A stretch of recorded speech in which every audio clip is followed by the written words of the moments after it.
Hello दोस्तों, good morning. स्वागत है एक बार फिर से आप सभी का एमजेटी एजुकेशन में। दोस्तों आज है 1 मई। आज की वीडियो में हम लोग बात करेंगे 1 मई 2023 के most important daily current affair के क्वेश्चंस के बारे में।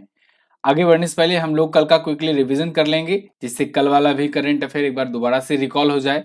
कल हम लोगों ने पढ़ा था कि 29 अप्रैल को विश्व पशु चिकित्सा दिवस और विश्व नृत्य दिवस मनाया गया। और अभी हाल ही में राजस्थान में 3 नए वन्यजीव संरक्षण अभ्यारण्य घोषित किए गए हैं। दुबई की एयरलाइन एमिरेट्स ने दुनिया का पहला robotic check in assistant launch किया है। इसका नाम रखा है सारा। और अभी सेंट्रल बैंक डिजिटल करेंसी स्वीकार करने वाली पहली बीमा कंपनी बन गई है रिलायंस जनरल इंश्योरेंस। वित्त मंत्री निर्मला सीतारमण जी ने नारायण वाघुल द्वारा लिखित पुस्तक रिफ्लेक्शन को लॉन्च किया है। और पीएम मोदी ने अभी हाल ही में नमो medical education and research institute का उद्घाटन किया है दादरा और नागर हवेली एंड दमन दीव में। माउंट अन्नपूर्णा वन पर फतह करने वाले पहले भारतीय बन गए हैं अर्जुन वाजपेयी। और आईआईटी बॉम्बे की सोनिया टीम ने सोलर डेकाथलॉन बेल्ट चैलेंज में दूसरा स्थान हासिल किया है। ये भारत की तरफ से एकमात्र ऐसी टीम गई थी। अंतर्राष्ट्रीय संगठन डब्ल्यूएचओ वर्ल्ड हेल्थ ऑर्गेनाइजेशन ने भविष्य की महामारियों को बेहतर तैयारी के लिए प्रेत नाम से पहल शुरू की है, PRET। और अभी केंद्रीय मंत्री नारायण तातू राणे ने 9,000 करोड़ की संशोधित CGTMSC योजना की शुरुआत की है। ये टॉप 10 करंट अफेयर के क्वेश्चंस थे कल की वीडियो से, जिनका आपने किया रिवीजन। अब आज के क्वेश्चंस। पहला क्वेश्चन, हाल ही में अंतर्राष्ट्रीय जैज दिवस कब मनाया गया? तो दोस्तों ये मनाया जाता है 30 अप्रैल को, इंटरनेशनल जैज डे। देखो, इंटरनेशनल जैज डे जो है ये दुनिया भर में लोगों को कनेक्ट करने के लिए, आपस में जोड़ने के लिए, जो अलग अलग प्रकार के, अलग अलग कम्युनिटी के, अलग अलग टाइप्स के, समुदाय के कलाकार, इतिहासकार, शिक्षाविद, ये सभी जो होते हैं इन सबको कनेक्ट किया जाता है इस जैज के माध्यम से।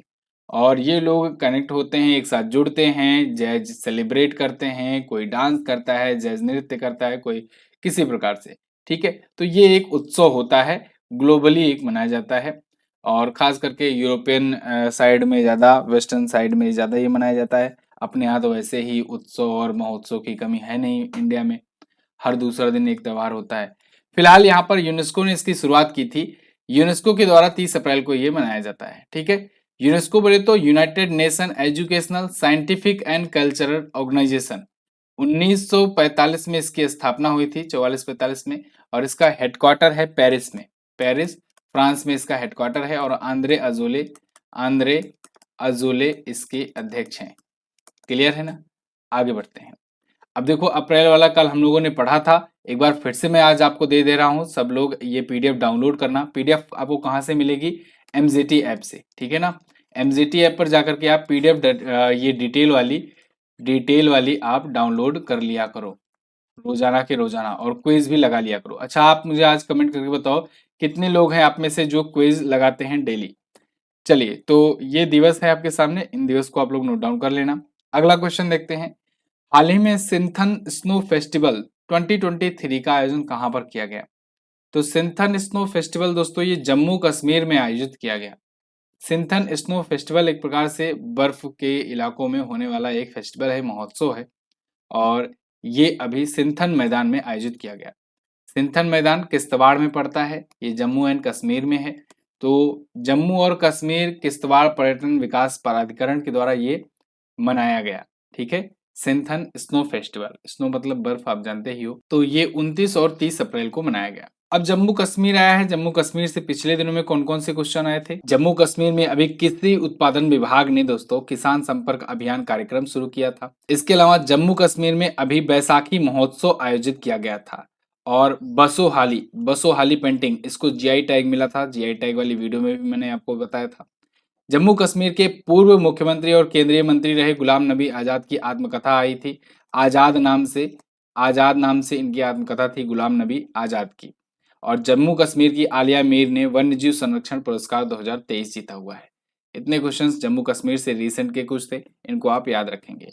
आगे देखते हैं। यूनियन बजट 2023-24 के अनुसार मैग्रेव संरक्षण के लिए किस योजना का शुभारंभ किया गया? तो मैग्रेव संरक्षण के लिए दोस्तों मिस्ती योजना का शुभारंभ किया गया है। देखो, मिस्ती प्लान, इसके लिए यूनियन बजट में भी जिक्र किया गया था। और अभी ये मैग्रोव संरक्षण के लिए लॉन्च कर दिया गया है। मिस्ती योजना है क्या, इसको हम लोग जानेंगे डिटेल में। यहाँ पर पहले आप आर्टिकल देख लो, बजट के अनुसार ये लॉन्च किया था फरवरी में ही। ठीक है, मिस्टी क्या है? मिस्टी मतलब mangrove initiative for shoreline habitat and tangible incomes. तो मैग्रेव जो पारिस्थितिकी तंत्र है उसको संरक्षित करने और पुनर्जीवित करने के लिए ये एक योजना थी।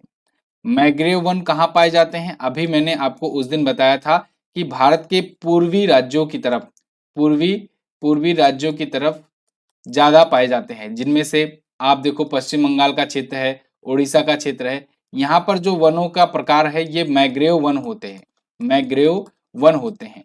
और उसी में मैंने आपको भीतरकणिका नेशनल पार्क के बारे में बताया था, भीतरकणिका नेशनल पार्क। ठीक है, और भीतरकणिका नेशनल पार्क एक ऐसा नेशनल पार्क है जहां पर भारत का दूसरा सबसे बड़ा, सबसे ज्यादा मैग्रेव पारिस्थितिकी तंत्र है।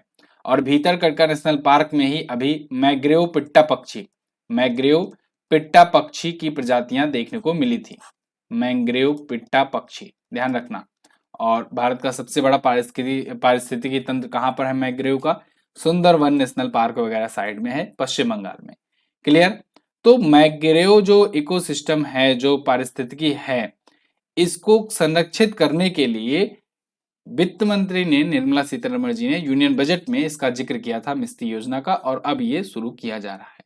क्लियर? अभी निर्मला सीतारमण जी ने, अभी कल की वीडियो मैंने आपको बताया, रिफ्लेक्शन नाम की बुक, रिफ्लेक्शन नाम की बुक का भी विमोचन किया है। अगला, हाल ही में किस मेट्रो ने ग्रीन वर्ल्ड अवार्ड 2023 जीता?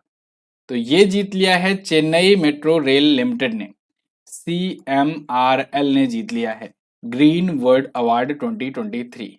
अभी ये अवार्ड दिया गया दोस्तों यूनाइटेड किंगडम में, यूके में, ये ग्रीन ऑर्गेनाइजेशन के द्वारा दिया गया।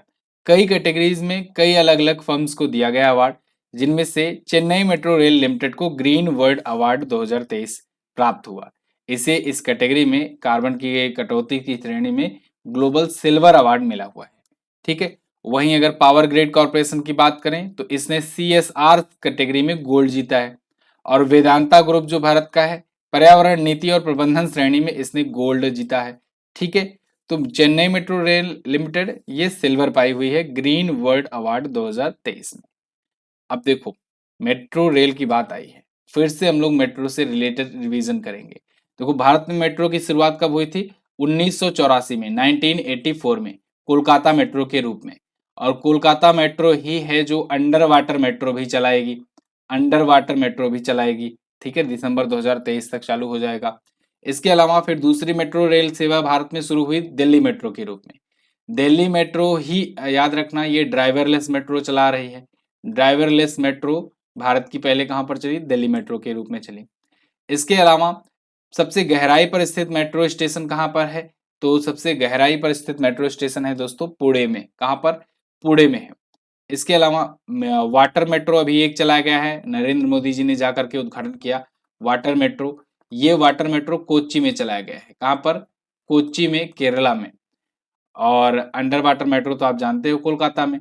इसके अलावा क्यूआर कोड बेसिस पर, क्यूआर कोड टिकटिंग बेसिस पर टिकट जारी करने वाला पहला मेट्रो कानपुर मेट्रो बना है।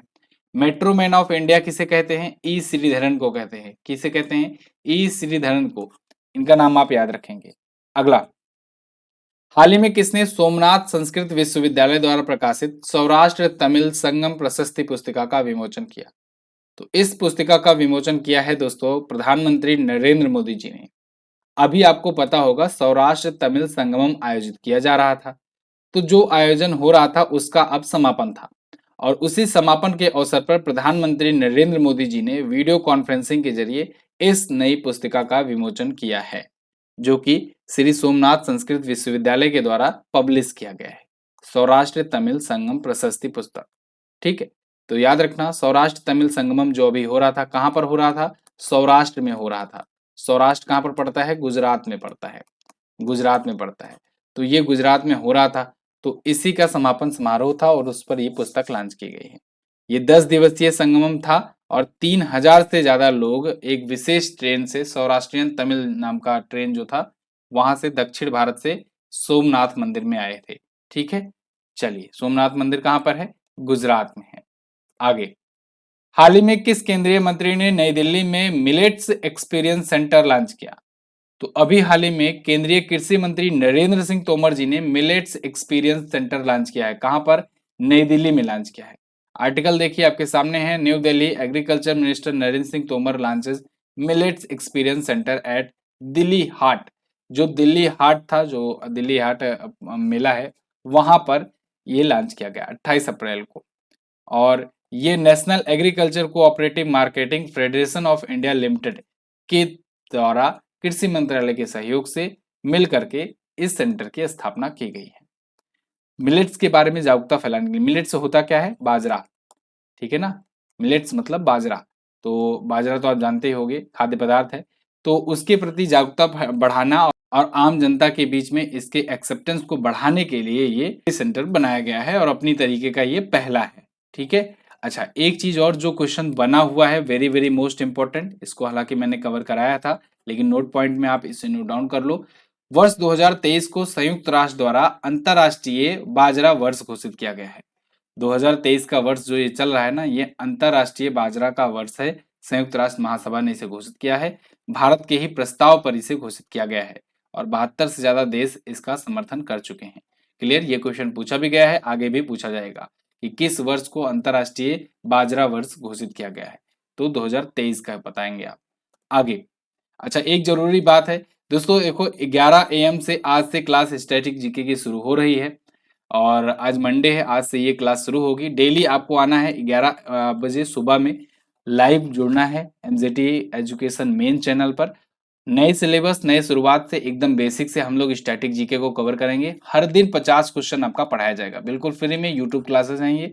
आपके आने वाले किसी भी एग्जाम से, एसएससी, एमटीएस, सीएचएसएल, सीजीएल या सीपीयू, लोको पायलट, पीईटी, हर एक एग्जाम के लिए ये इंपॉर्टेंट होने वाला है। आप इस क्लास से जुड़िए डेली 11 AM पर।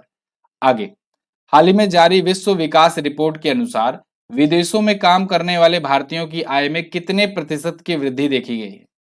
तो दोस्तों, अभी विश्व विकास रिपोर्ट जारी की गई। इसमें प्रवासियों को लेकर के कई तरह के डाटा रिलीज किए गए, जिसमें यह भी बताया गया कि जो विदेशों में काम करने वाले भारतीय हैं, इनमें 120% की वृद्धि देखने को मिली है। ठीक है, यहां पर देखिए 120% gain in income for Indian going about to work. तो ये वर्ल्ड डेवलपमेंट रिपोर्ट है, विश्व विकास रिपोर्ट है। इसमें 2023 वाला रिपोर्ट में दावा किया गया कि आंतरिक प्रवासन के मामले में आय जो है, इनकम जो है, वो 40% तक बढ़ जाती है। विदेशों में काम करने जाने वाले भारतीयों की आय में 120% की वृद्धि देखी गई है। और साथ ही साथ ये भी बताया गया है कि अमेरिका में लोग जा करके जो काम करते हैं, जो कुशल भारतीय हैं, उनकी इनकम में 500% की वृद्धि देखने को मिलती है। और वहीं इसके बाद यूएई में जा करके जब काम करते हैं तो 300% की वृद्धि देखने को मिलती है। ये विश्व विकास रिपोर्ट है। ठीक है। अच्छा, ऐसे ही एक यूएन की रिपोर्ट आई थी अभी, यूनाइटेड नेशन की रिपोर्ट आई थी एक पॉपुलेशन को लेकर, जिसमें बताया गया था कि भारत जो है 142.86 करोड़ आबादी के साथ दुनिया की सबसे ज्यादा आबादी वाला देश बन चुका है। दुनिया भर की आबादी 8 अरब पार कर चुकी है। अगला, हाल ही में सेवानिवृत्त भारतीय सेना अधिकारी, नौसेना अधिकारी कमांडर अभिलाषा टॉमी ने प्रतिष्ठित गोल्डन ग्लोब रेस में कौन सा स्थान प्राप्त किया? तो इन्होंने दूसरा स्थान प्राप्त किया है। हालांकि दूसरा स्थान प्राप्त करने के बावजूद भी इन्होंने इतिहास रच दिया है। यहाँ पर देखिए गोल्डन ग्लोब रेस है। अभिलाष टॉमी हैं, इन्होंने एक मैरीटाइम हिस्ट्री, समुद्री इतिहास रच दिया है। ये पहले भारतीय बन गए हैं जो गोल्डन ग्लोब रेस पूरी कर चुके हैं। ये रिटायर्ड भारतीय नेवी ऑफिसर हैं, नेवल ऑफिसर हैं। इस रेस में दूसरे स्थान पर रहे हैं। ये रेस नौकायन रेस थी और ये फ्रांस के सेबल्स डी ओलेने में आयोजित की गई थी।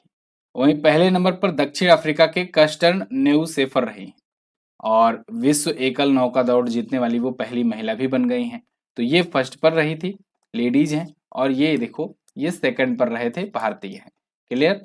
अगला, हाल ही में किसे एलआईसी का नया अध्यक्ष नियुक्त किया गया?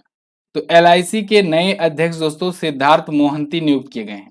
अभी पिछले महीने इनको अंतरिम अध्यक्ष नियुक्त किया गया था। मैंने आपको उसी समय बताया था, अंतरिम अध्यक्ष वो होता है कि जब कोई अध्यक्ष रिटायर हो जाता है तो उसकी जगह पर जो सबसे ज्यादा दावेदार होता है, प्रबल दावेदार, उसको अंतरिम नियुक्त कर दिया जाता है तब तक के लिए जब तक कि कोई परमानेंट ना मिल जाए। अगर कोई परमानेंट नया मिल जाता है तब तो ठीक है, नहीं मिलता है तो उसी को परमानेंट कर दिया जाता है। तो इस केस में ऐसा ही हुआ। सिद्धार्थ मोहंती जो कि काफी ज्यादा एक्सपीरियंस्ड है, इनको ही अंतरिम बनाया गया था और इनको ही अब जा करके परमानेंट कर दिया गया है और इनको जून 2024 तक परमानेंट कर दिया गया है सिद्धार्थ मोहंती को, यानी इनका कार्यकाल जून 2024 तक रहने वाला है। तो एलआईसी की ये पूर्व एमडी रह चुके हैं। एलआईसी में 4 एमडी होते हैं, एमडी बोले तो मैनेजिंग डायरेक्टर। एलआईसी के 4 प्रबंध निदेशक होते हैं, जिनमें से इनका स्थान तो अभी ये रिक्त है। इनके अलावा ईपे मिनी है, तबलेश पांडे हैं और एम जगन्नाथ हैं। तबलेश पांडे और एम जगन्नाथ तो अभी नए नियुक्त हुए हैं, ठीक है। जब इनको अंतरिम अध्यक्ष बनाया गया था तब इन दोनों को नया एमडी नियुक्त किया गया था उसी टाइम पर। एलआईसी देश की सबसे बड़ी जीवन बीमा करता है, यानी इंश्योरेंस कंपनी है और दुनिया की 5वीं सबसे बड़ी इंश्योरेंस कंपनी है। एलआईसी का आईपीओ आया था, जिसके बाद ये भारत सरकार की सबसे बड़ी लिस्टेड कंपनी बन गई थी। एलआईसी की स्थापना 1956 में हुई थी। Life insurance corporation limited, headquarter इसका मुंबई में है और अब अध्यक्ष होंगे सिद्धार्थ मोहंती। किसकी जगह पर आए हैं? ये एम आर कुमार की जगह पर आए हैं। एम आर कुमार की जगह पर आए हैं।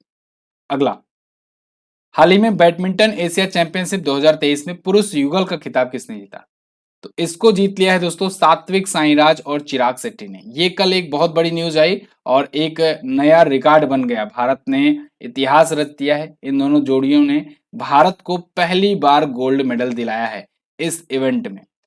सात्विक और चिराग, इन दोनों की जोड़ी ने एक गोल्ड जीता है, वो भी पुरुष युगल की कैटेगरी में, मेंस डबल्स की कैटेगरी में। और ऐसा पहली बार हुआ है जब भारत ने एशिया चैंपियनशिप में, बैडमिंटन एशिया चैंपियनशिप में पुरुष युगल में गोल्ड जीता हो। इससे पहले भी गोल्ड आया था, लेकिन वो सिंगल्स में आया था और 1965 में आया था लास्ट वाला गोल्ड, दिनेश खन्ना ने जीता था। और अब देखो कितने सालों के बाद दूसरा गोल्ड मिला है, वो भी डबल्स में।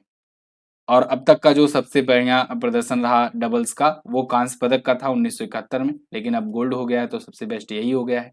इन दोनों की जोड़ी ने मलेशिया के ओंग सू यिन और तियो यी यिन को हराया है बैडमिंटन एशिया चैंपियनशिप में।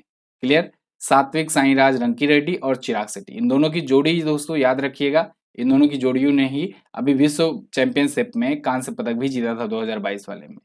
ये टॉप 10 करंट अफेयर के क्वेश्चन थे आज की वीडियो से, जिनका आपने किया रिवीजन। आई होप आपको वीडियो पसंद आई होगी। अगर वीडियो पसंद आई है तो वीडियो को लाइक कीजिए, शेयर कीजिए अपने दोस्तों के साथ। और हाँ, इसकी पीडीएफ भी आप जाकर के डाउनलोड कर लेना एमजेटी ऐप पर। कल मैंने आपसे पूछा था 68वें फिल्म फेयर अवार्ड में संजय लीला भंसाली को किस फिल्म के लिए बेस्ट डायरेक्टर का अवार्ड मिला है? तो गंगूबाई काठियावाड़ी के लिए इनको मिला था। एडीबी में शामिल कुल सदस्य देश 68 हैं। और आज आपको बताना है कि दुनिया का 10वां सबसे ऊंचा अन्नपूर्णा पर्वत किस देश में स्थित है। इसके अलावा वर्तमान में राजस्थान में कुल कितने संरक्षण रिजर्व हैं? दोनों क्वेश्चंस के बारे में आपको जो भी पता हो डिटेल में जरूर कोशिश करना लिखने का। और इसके अलावा हमारे वीडियो कोर्सेज हैं, क्वालिटी कोर्सेज हैं, इनको आप ज्वाइन कर सकते हो। और आज जो स्टैटिक जीके की क्लास शुरू हो रही है उसको आप जरूर जुड़िए उससे। 11 बजे मिलते हैं लाइव क्लास में, ठीक है। तो डेली करंट अफेयर के साथ साथ आप स्टैटिक जीके भी तैयार कर पाओगे। एमजेटी ऐप ये रहा और इसको आप यहाँ से जाकर के गूगल प्ले स्टोर से डाउनलोड कर सकते हो और यहाँ पर ही आपको फ्री पीडीएफ, फ्री क्विजेज वगैरह सब कुछ मिल जाएगा। बहुत बहुत धन्यवाद यहाँ तक वीडियो देखने के लिए। मिलेंगे अगली वीडियो में, तब तक के लिए नमस्कार, जय हिंद, वंदे मातरम।